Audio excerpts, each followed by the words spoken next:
अब आप लखनऊ नज़ों में दे हंसें, ये ज़रज़री हो गया। आप लखनऊ में हैं, ये ज़रज़री हो गया। अगर फरफरी में कहेंगे तो हम कहेंगे अरफाब लफक नस्बों मिरफ़े हरफ़ें। अगर टे में बोलना होगा तो हम कहेंगे अस्तकाब लस्तखक नस्तकों मिस्तकें हस्तकें।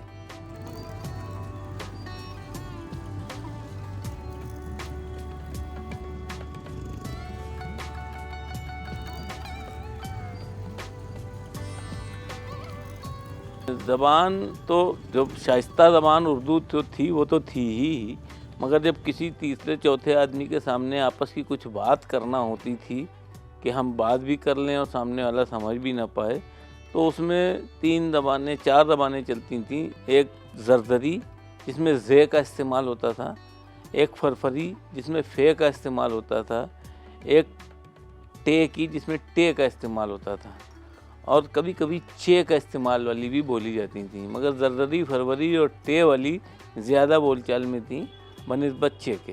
देखिए ये तीनों ही ज़बानें आम तौर से जो है बोली जाती थीं। अब वो बेगमात और नवाबीन आपस में भी बोलते थे। कुछ चीज़ें ऐसी होती थी कि वो आम खादिमों को भी नहीं बताना चाह रहे हैं, तो जिनसे जाए देखिए बहुत ख़ास खादिम अगर ज़बान ये जानते थे तो बहुत ख़ास खादिम। ये तो एक बोलने वाले की महारत के ऊपर डिपेंड है कि वो उसको कैसे बोल रहा है।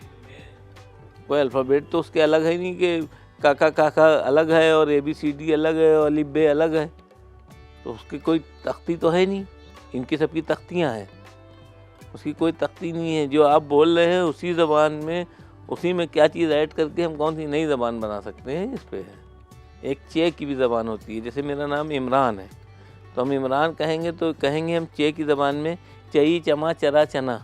आप तशरीफ़ कहाँ से लाए? दिल्ली से। तो हम ज़रज़री में पूछेंगे अज़ाब के अज़ाब दिल्ली से अज़ाए हरेंगे रे। तो ज़रज़री में हर जगह पे ज़े का इस्तेमाल होगा, फरफरी में फ़े का इस्तेमाल होगा।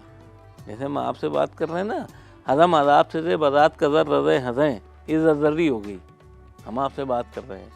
अगर हम इसको फरफरी में बोलेंगे तो हम कहेंगे हरफा मरफाब सिरफ़े यरफ़े बरफ़ात करफ़र ररफ़े हरफ़े गिरफ़े। अगर इसको टे के साथ बोलना है तो हम कहेंगे हस्तकम तुस्तको अस्तकाब सिस्तके यस्तके बस्तकात कस्तकर रस्तके हस्तके गिस्तके। हम आपसे ये बात कर रहे हैं। चंद लोगों में होगी, बहुत कम लोग बचे हैं जो इसको जानते होंगे, क्योंकि अब मेरे घर में खुद भी नहीं बोली जाती है। मेरे बाद वाली जंट्री जो है वो इस ज़बान को, हम जितने भाई बहन हैं सब आपस में इस ज़बान को जानते हैं, मगर मेरे बाद वाले जो है नहीं जानते हैं, क्योंकि अब सब कुछ मोबाइल ने हमसे छीन लिया है। यहाँ हमारे शहर में भी मुश्किल से कुछ घराने होंगे जो इससे वाकिफ़ होंगे। आम तौर से आम फहम आदमी को चाहिए भी नहीं है। जो ज़ौक़ और शौक़ रखता होगा, जो उसमें घुसना चाहता होगा, उसके अंदर तक उतरना चाहता होगा, वो उस पर शायद कुछ लोग ध्यान दे सकते हैं।